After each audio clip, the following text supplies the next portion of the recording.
Este podcast foi produzido pela WePod, Inteligência em Podcast. Two women very important in your life, and you kill them both.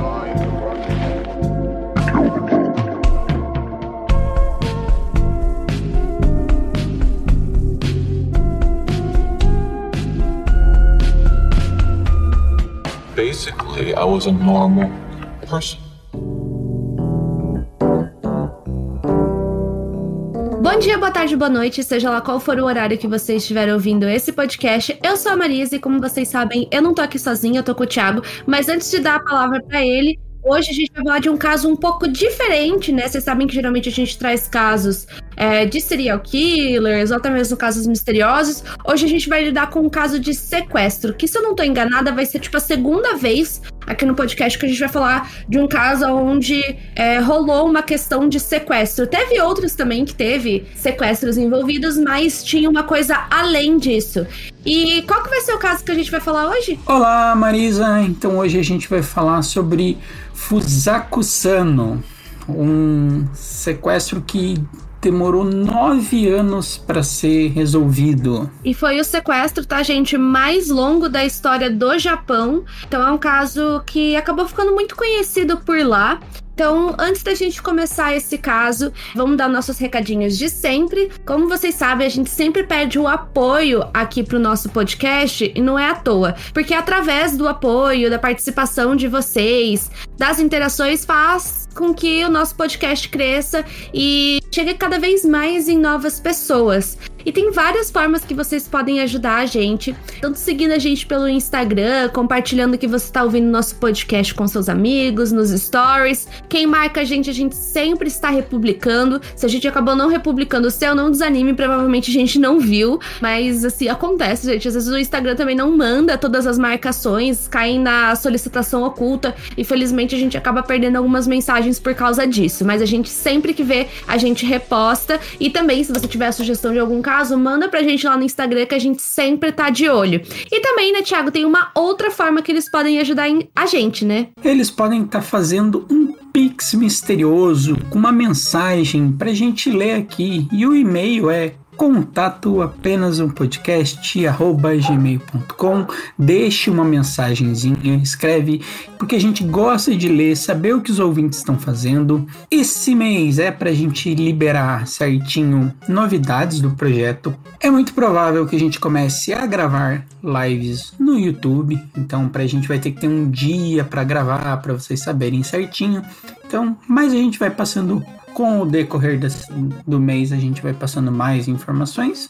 E também vocês podem estar mandando uma mensagem no Spotify, que essa semana a gente acabou descobrindo meio que sem querer essas mensagens. Porque, para quem não sabe, antes a gente usava um distribuidor de podcast que era o Anchor, que é esse do Spotify, que todo mundo usa, é de graça e é tranquilo. Só que como a gente, com a nossa parceria com a iPod, a gente acabou trocando e indo pro Megafone, que também é do Spotify, só que é tipo como se fosse uma plataforma diferente de distribuição. E aí, meio que a gente perdeu alguns comentários e a gente achou que não tivesse mais comentários, porque a gente perguntou pra galera da iPod e falou, antes tinha caixa de comentário, de interação, mas não tem mais. Eles falaram, no Megafone a gente ainda não tem, algumas funções ainda no Megafone não tem.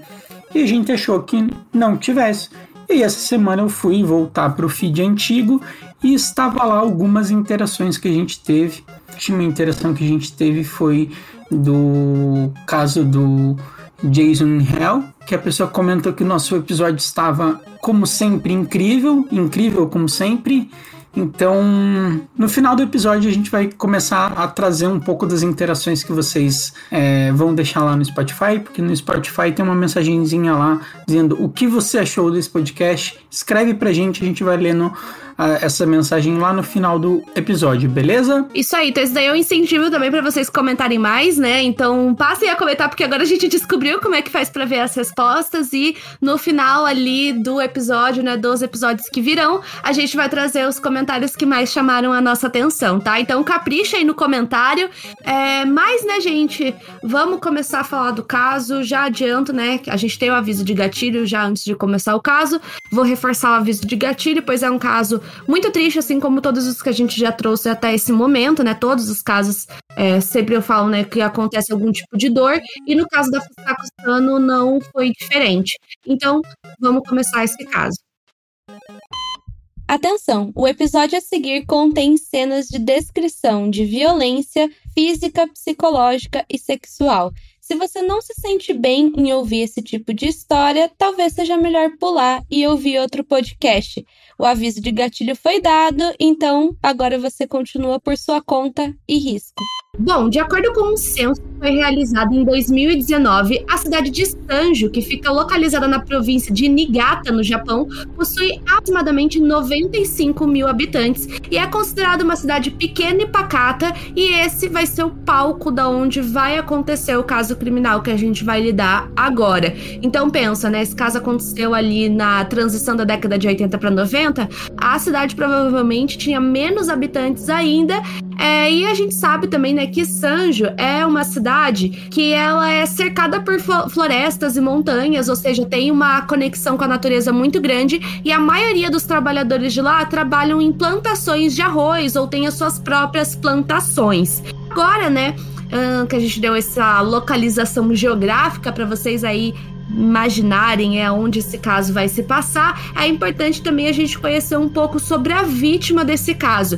E conta aí, Thiago, quem foi a Fusako Sano? Ela nasceu em 1981, ela tinha apenas 9 anos, ela estava na 4ª série do ensino fundamental quando ela decidiu ir assistir um jogo de beisebol na sua escola. Isso é bem comum, no Japão é bem comum esses esportes e as pessoas irem assistir, então é uma coisa tradicional até. E beisebol é bem popular lá. Beisebol só perde para os Estados Unidos de audiência, porque o Japão gosta muito de beisebol e é uma coisa que eles praticam muito, beisebol, softball e etc. Se você for ver, em todas as colônias nipônicas do Brasil tem tanto softball quanto beisebol. Então, vamos voltando para o caso. Então, ela decidiu ir assistir esse jogo de beisebol na sua escola e no dia 13 de novembro de 1990.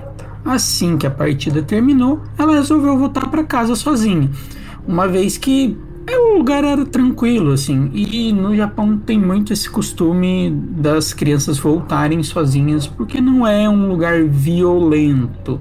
Então, é uma cidade pacata e acaba que Niigata ficava apenas 200 metros de uma subestação de polícia, então ainda dava ainda mais esse ar de tranquilidade. Porém, o que acontece, Marisa? A Fusako acaba não voltando para casa e isso obviamente preocupa os pais, que decidem chamar a polícia, levando em consideração que na época tinha um medo muito grande em relação a sequestro de crianças, porque eles acreditavam que a Coreia do Norte estava por trás do desaparecimento de várias crianças, né?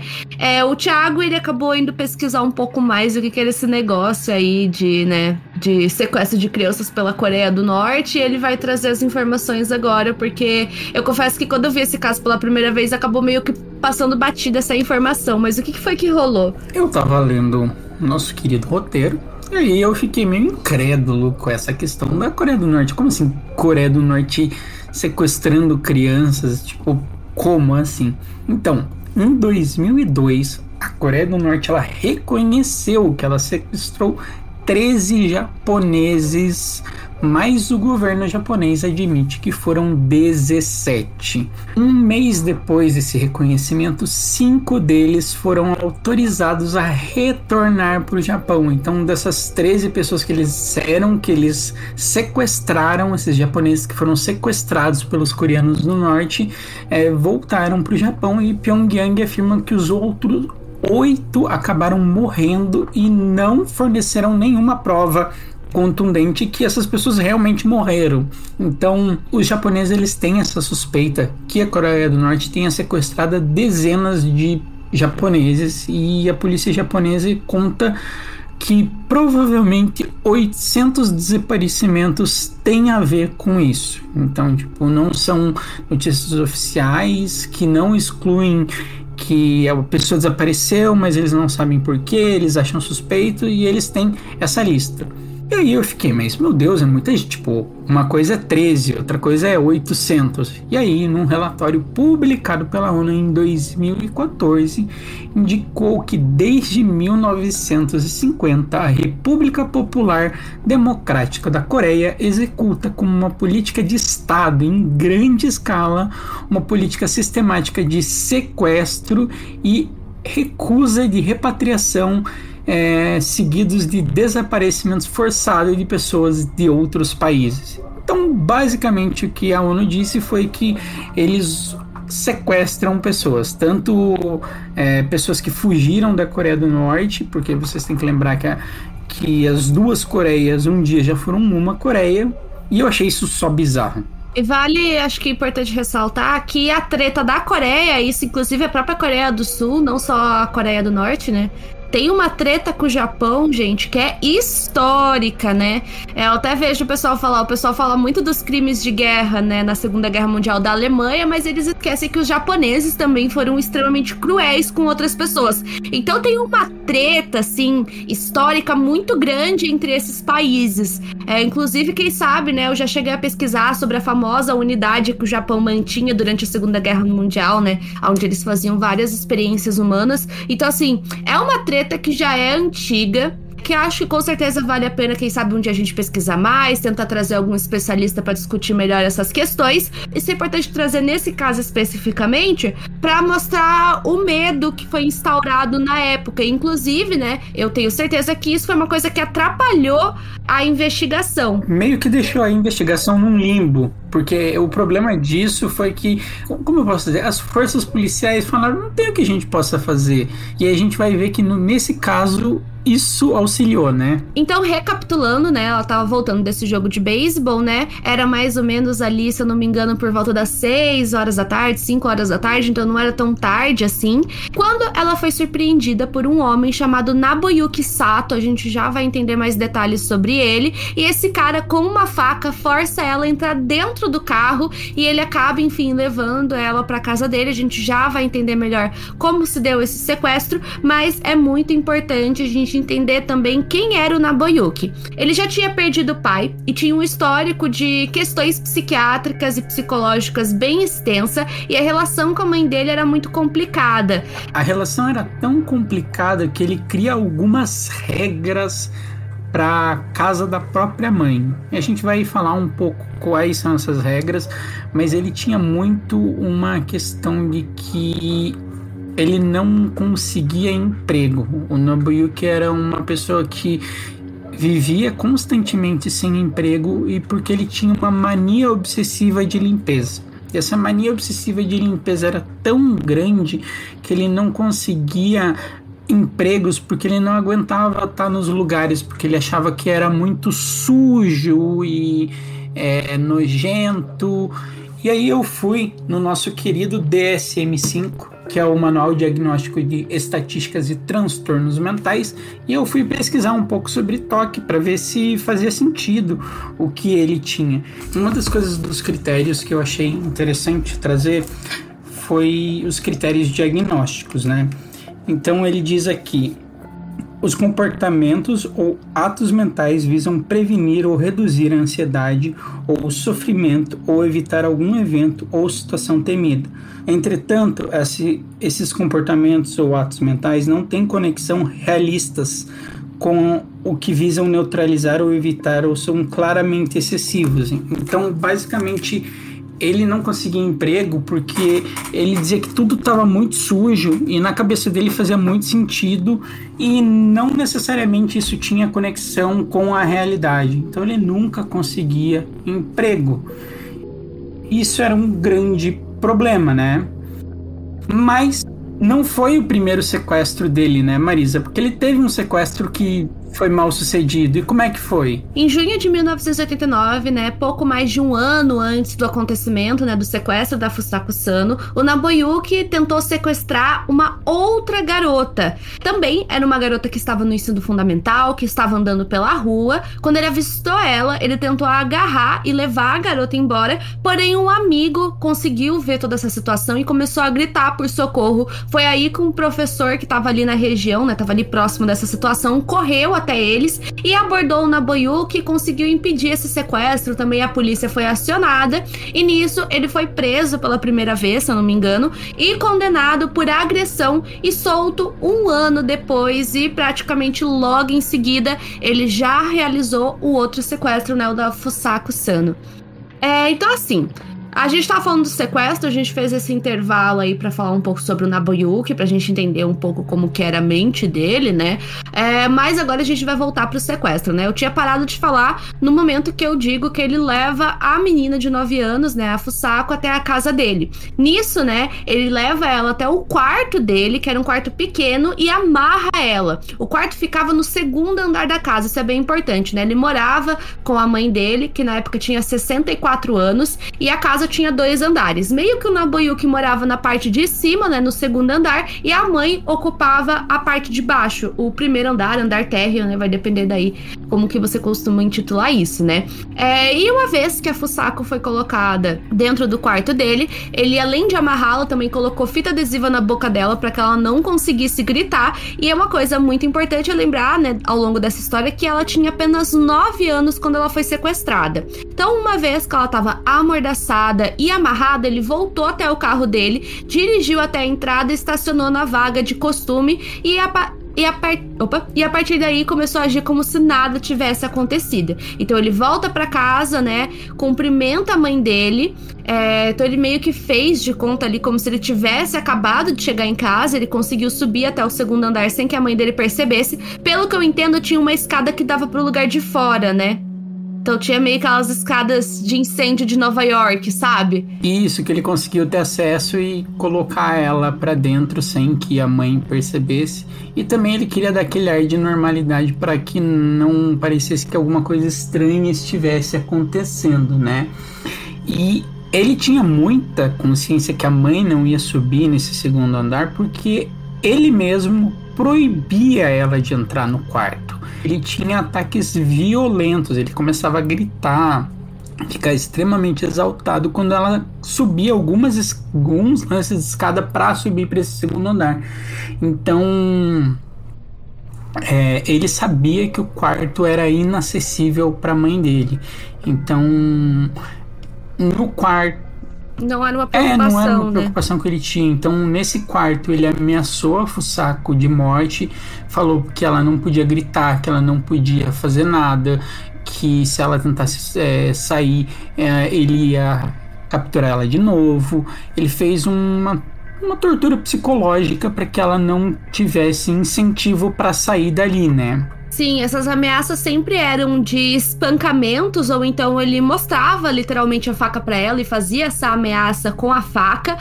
E o quarto dele era extremamente escuro, e isso trouxe diversos problemas de saúde pra menininha ao longo dos anos. E o quarto era escuro não só porque ele deixava ele escuro, mas também porque ele cobriu todas as janelas para que as pessoas do lado de fora não conseguissem ver o que estava acontecendo ali dentro. Outra coisa que acarretou vários problemas de saúde nela foi a alimentação dela, que era terrível, gente. Ela comia literalmente sobras, tá? Então, ao longo dos anos, ao longo do tempo, ela começou a perder muito peso e começou a ficar subnutrida. Tem uma polêmica aí, porque muitas pessoas dizem que a mãe sabia disso, inclusive porque depois ela começa a ser melhor alimentada. Ele basicamente começa a levar 2 tigelas de arroz para cima. Então, ele vê que ela tá começando a passar muito mal e etc.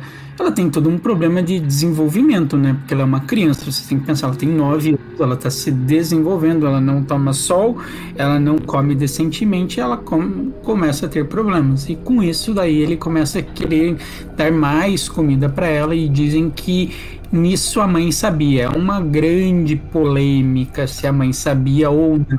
Tem uma outra polêmica que dizem que a mãe sabia, pelo fato de que algumas pessoas dizem ter testemunhado ela comprando absorventes depois, né? Porque ela ficou 9 anos em cativeiro, né? Ela ficou 9 anos sendo sequestrada e, obviamente, em algum momento ela viria, né, a ter a sua primeira menstruação. E tem pessoas que dizem que viram ela comprando absorventes. Eles acharam aquilo meio estranho, né? Porque ela já era uma senhora idosa e ela só tinha o Nabuyuki. Então, tem uma polêmica muito grande, mas eu acho que é muito importante a gente lembrar ao longo de todo esse caso que a mãe, na minha opinião, ela também era meio que vítima, né? Porque a agressão da mãe não era só psicológica, ela era também física. E voltando a essa parte da comida, né? Então, ela realizava ali entre 3 a 1 refeição por dia. Dificilmente ela comia comida cozida, principalmente inicialmente. Toda essa comida que ela, enfim, ingeria era feita pela mãe do sequestrador e normalmente ela comia as sobras. Então ele comia ali um pouco que sobrava, ele levava para o andar de cima e dava para ela. E aí, né, vamos falar um pouco... O que era o hobby dele, Thiago? Que eu não sabia dessa informação. Ele tinha um hobby que era basicamente assistir corridas de cavalo. E eu descobri isso numa matéria da BBC, assim, de Londres.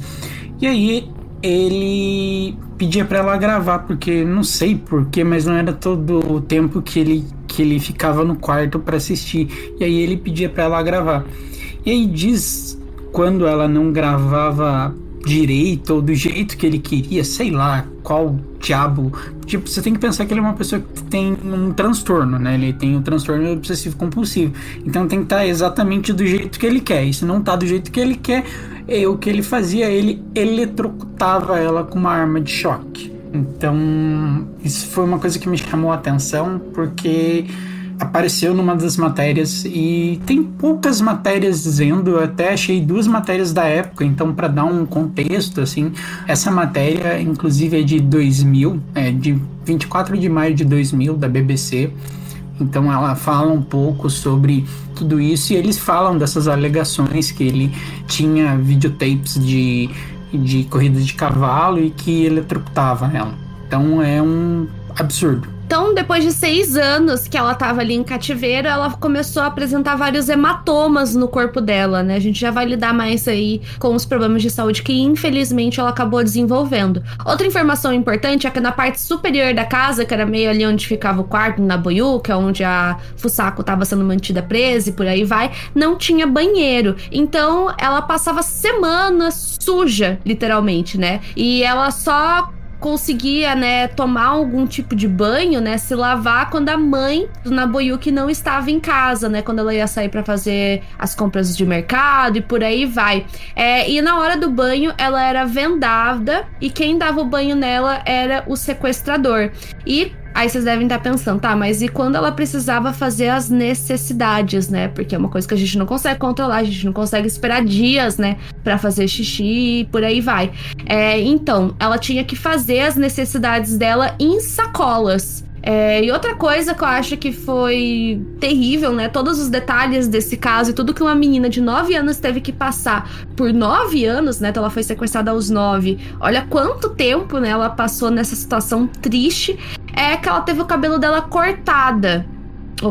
É que ela teve o cabelo dela cortado. E uma questão é que ela ficou amarrada praticamente por todo o período do sequestro.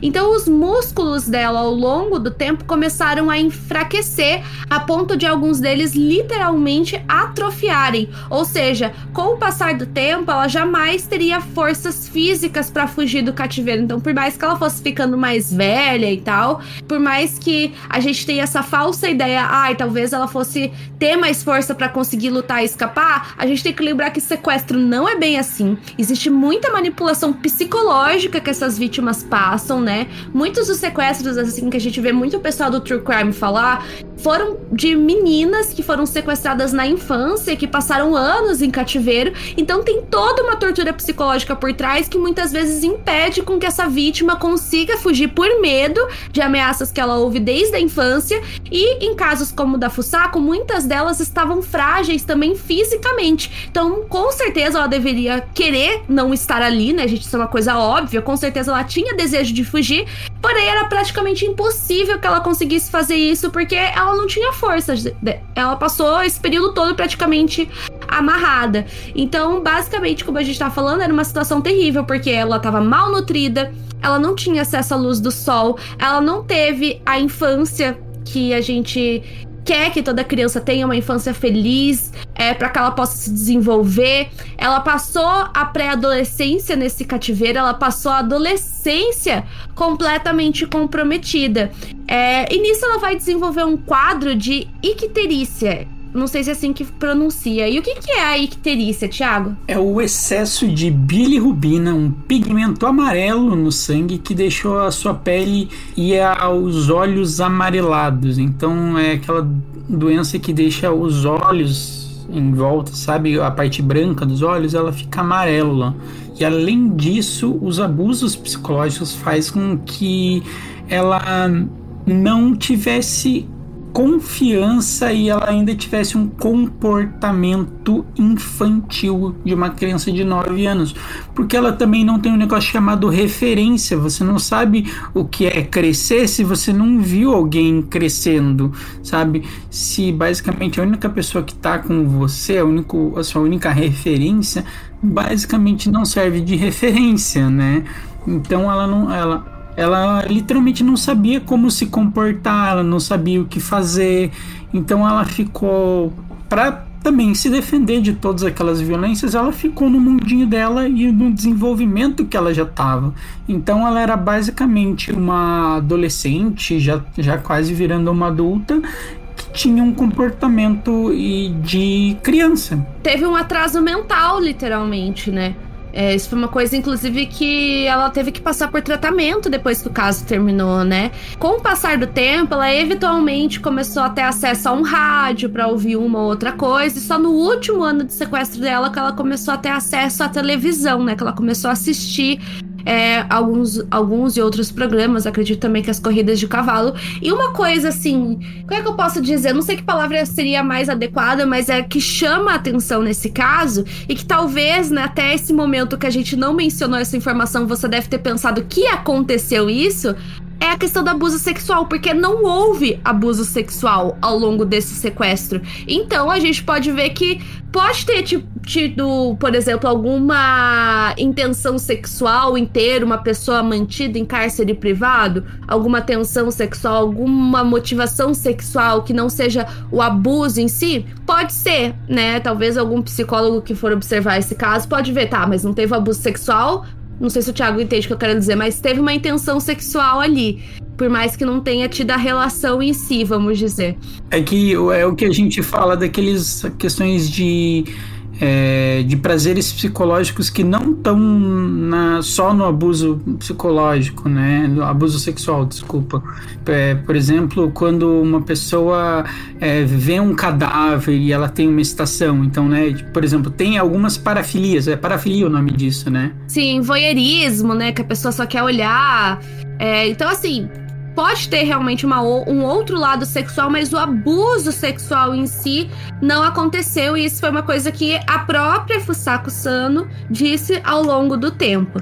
Mas enquanto isso, né, a gente tava falando como foi o sequestro, e vocês devem estar pensando, pô, mas cadê a investigação, né? O pessoal tem eu sempre falo essa falsa ideia do Japão, né, como uma investigação perfeita, mas a gente já falou vários casos do Japão aqui que quebram um pouco essa expectativa. Então, no terceiro dia após o sequestro, né, no dia 15 de novembro, uma unidade especial foi mandada com 107 policiais na tentativa de localizar a Fusako. A polícia, ao longo do tempo, expandiu, né, o seu radar ali de buscas para algumas cidades vizinhas, e houve buscas tanto terrestres quanto aéreas por helicópteros e por aí vai, mas na época ninguém conseguiu localizar ela. Disso, eles usaram cerca de 20 mil pôsteres com o rosto e o nome dela, que foram distribuídos em toda a região pela prefeitura, mas, como a gente adiantou, a polícia nesse primeiro momento não conseguiu encontrar nenhuma pista sequer. Então, né, entra aquela coisa, né, que eles começam a teorizar se ela teria sido sequestrada pelo governo norte-coreano ou não, enfim, aquela teoria toda que a gente falou pra vocês, mas a gente sabe que não foi isso que aconteceu no caso dela, né? E é uma coisa que chama atenção, que eu acho que o Thiago vai achar... E uma coisa interessante, que eu acredito que o Thiago também acha interessante, é o fato de que o Nobuyuki já tinha um histórico que encaixava perfeitamente no caso da Fusako, né? Ele já tinha 1 ano antes, né? Um pouco mais ali de 1 ano, tentado sequestrar uma menina que tinha exatamente o mesmo perfil que ela. Aí vocês pensam, ele entrou na lista de suspeitos? Não entrou! E mais uma vez a gente tem uma coisa que não entendemos, porque ele não foi nem considerado. A questão é que quando existem listas de suspeitos, às vezes a gente vai ver, tal pessoa era considerada como suspeita e pelo menos ela apareceu na lista, sabe? Tipo, na lista de, sei lá, das 100 pessoas que foram vistas. E o que acontece? Dizem que eles fizeram uma questão de investigação básica. O que eles fizeram? Eles pegaram pessoas que tinham crimes contra crianças e investigaram. E o nome dele não apareceu nesse relatório. Sabe-se lá por que não apareceu. Mas ele já tinha sido preso por isso. Então é bizarro, né? É uma coisa estranha, né? E ele, pelo que eu entendi, ele morava, na verdade, numa cidade vizinha da cidade que ela morava, mas como a gente já adiantou, a polícia tava investigando nessas cidades vizinhas também, e era uma cidade vizinha que, tipo, era muito próxima, assim, não é aquela, cidade vizinha que você tem que dirigir por horas, não. Era relativamente próximo, inclusive era próximo de uma das estações policiais da região. Então, situação muito estranha, e lá no finalzinho de 1999, quase nos anos 2000, o estado emocional do Nobuyuki começou a piorar cada vez mais. Então, como a gente mencionou, ele era muito abusivo com a mãe dele, e nessa época a mãe dele já estava com 73 anos, e cansada de sofrer abusos físicos e psicológicos, ela decide entrar em contato com o Serviço Público de Saúde de Kashiwazaki para que eles pudessem fazer uma avaliação psicológica nele. E aí, eles atendem, né, esse pedido, mas eles só vão até a casa deles numa sexta-feira, que foi o dia 28 de janeiro de 2000. E aí, né, esses profissionais da saúde, né, eles foram até a residência. Ao todo eram 7 médicos, uma quantidade grande, né? Eu fiquei surpresa até. Que quando o Nobuyuki viu esses médicos, qual que foi a reação dele? Ele surtou. Em suma, ele ficou bravo que as pessoas tinham entrado no espaço dele. E aí ele começou a tentar... Ele ficou totalmente ensandecido com isso, e inclusive aí acontece que a polícia é acionada, porque meio que ele causou uma tensão, e aí ele vai ser levado para um hospital, né, Marisa? Isso. Então, né, eu confesso que essa parte de como que eles descobriram que a Fusako estava ali na casa, ela é um pouco obscura. Isso às vezes tem um pouco de divergência de acordo com a fonte, tá? Tem essa parte que ele vai pro hospital, aí dizem que depois eles abrem o quarto e, enfim, ele fica assustado com a presença ali deles, e por aí vai ter esse ataque de raiva, esse dado. E assim, quando eles estavam virando as costas para ir embora, alguém, né, alguns dos médicos percebem que tinha alguma coisa se movendo, né, sob um cobertor. Eles acham estranho o que é aquilo que tá se mexendo, e quando eles puxam o cobertor, eles encontram a Fusako, que agora estava com 19 anos. Então, né, eles livram ela das cordas, né, desamarram ela com dificuldade consegue descer as escadas, e aí sim, né, a polícia entra no caso e eles começam, né, a avaliar o caso. Então nisso, né, vai ser a primeira vez assim que ela finalmente vai poder falar sobre o que aconteceu, e ela diz: fui sequestrada próximo à minha escola por um homem que me forçou a entrar dentro de um carro. Por 9 anos eu não pisei nenhuma vez sequer para fora da casa, e hoje eu tô dando o meu primeiro passo pela primeira vez, né, então ela tá saindo da casa pela primeira vez.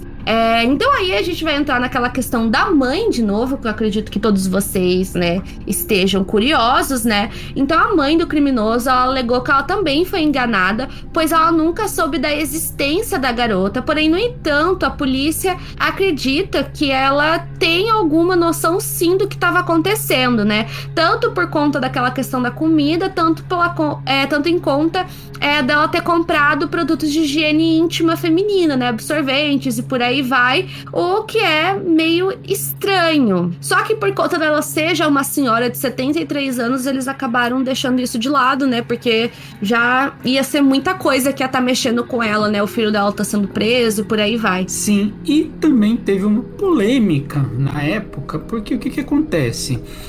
Uma menina que estava há 9 anos desaparecida, ela é encontrada.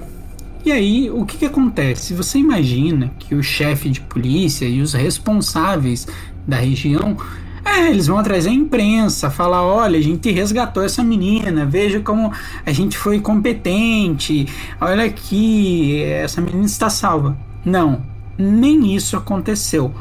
Porque na época, o chefe de polícia, ele tratou com tanta naturalidade, eu vou colocar muitas aspas nessa naturalidade, porque a menina ficou 9 anos desaparecida e 9 anos em cativeiro. E ele tratou até com certa irrelevância que ele deixou de noticiar, só que aí o que acontece? A mídia foi atrás. Por que esse policial, esse chefe de polícia no dia não fez as investigações, não prendeu o cara, não fez tudo que tinha que ser feito? Porque no dia em questão ele estava jogando Mahjong, que é um jogo, e aí depois que as pessoas ficaram a par dessa situação, todo mundo achou absurdo. Ele, inclusive, teve que pedir demissão e alguns policiais foram demitidos. Pelo que eu vi, foi um bafafá, assim, que todo mundo foi meio que demitido. Teve uma galera que acabou rodando por causa disso. Porque, em suma, a polícia já tinha todo esse histórico de não investigar bem e essa questão de que quando encontrou ela não quis mostrar para a sociedade qual era a resolução que teve. Isso foi bem complicado. Então assim, né, gente, uma polêmica muito grande. Aí a gente vai pro julgamento, né? O julgamento dele começou no dia 23 de maio do mesmo ano, né? Que tudo veio à tona, no ano 2000. Na época ele tinha 37 anos. E a defesa alegou que ele era insano, né? Aquela coisa que a gente já tá acostumada a ver, né? Realmente, né? A gente concorda, a gente vê que realmente aquela pessoa precisa de um auxílio psiquiátrico, né? Não basta ela estar presa, né? Se ela for presa, ela pode ser uma ameaça tanto pros funcionários quanto para outras pessoas que estão ali na prisão. E aquela coisa, né, gente? Querendo ou não, se a pessoa realmente tem uma condição psiquiátrica grave, ela acaba sendo considerada inimputável, ela vai para um hospital psiquiátrico, ela tem que receber tratamento, né? Não adianta ela largar a pessoa, senão pode piorar muito a condição dela, né? Porém, os psiquiatras que fizeram a avaliação do Nabuyuki atestaram que ele era mentalmente apto a enfrentar as acusações como qualquer outra pessoa. Então, né, depois de tudo isso, a promotoria, né, a defesa dele tentou recorrer 3 vezes e o caso foi encaminhado para a Suprema Corte do Japão em 10 de dezembro de 2002. Nisso, a juíza chamada Takeshira Fukuyasu decretou uma sentença de 14 anos de prisão para o Nabuyuki em uma instituição prisional comum.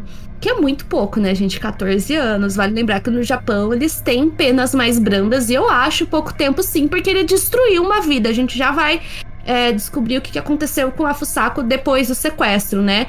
Então, ele vai pra essa prisão e aos 52 anos, em 2015, ele muda de nome e ele acaba sendo liberado e morre em 2017. Se eu não me engano, depois que ele foi liberado, né, ele passa ali 2 anos, mais ou menos, antes da morte dele, em meio que uma instalação de prédios que eram de pessoas que já tinham sido presas. Aí eles moravam todos, assim, nesse prédio, assim, sabe? Tipo, era um prédio, assim, desses bem com vários apartamentos, sabe? Aí esse pessoal ficava lá. Mas, né, eu achei pouco. Ele nem ficou toda a pena que foi... Ele não ficou toda... Ele ficou 14 anos preso, sou ruim de matemática. Ficou até 2016, teoricamente, ele era pra ele ficar. Se ele foi...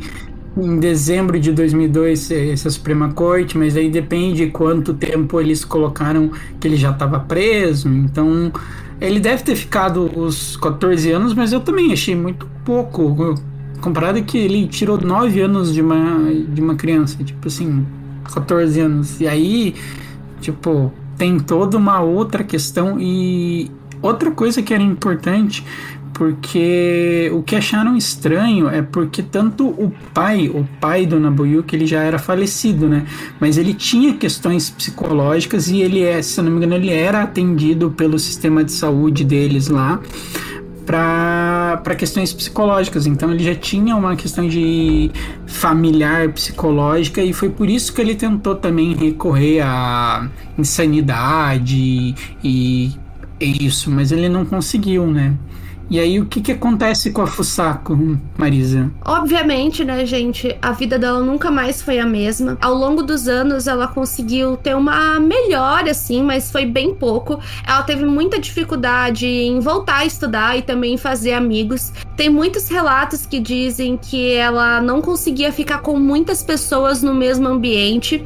Com o tempo, ela se recuperou fisicamente, né? Então, aos poucos, fisicamente, ela começou a se aprimorar, né? Porque, como a gente falou, teve várias questões dela ter ficado amarrada por muito tempo, sem acesso ao sol e por aí vai. E ao longo do tempo, a condição mental dela, ela conseguiu ter uma melhora, mas obviamente nunca foi aquilo que é esperado por uma pessoa da idade dela e aquilo que seria a mente dela se ela nunca tivesse passado por isso. Alguns dias, né, nos primeiros dias após a sua libertação, ela sofreu de estresse pós-traumático e, tirando isso, a gente não tem muitas outras informações sobre ela. A gente sabe que depois disso ela começou a trabalhar na plantação de arroz da sua família, mas tirando isso, né, a gente não tem outras informações, até porque, né, eu sempre falo, né, em casos como esse, a vítima tem o total direito de não querer aparecer na mídia. Parece que as pessoas têm aquela pressão, né,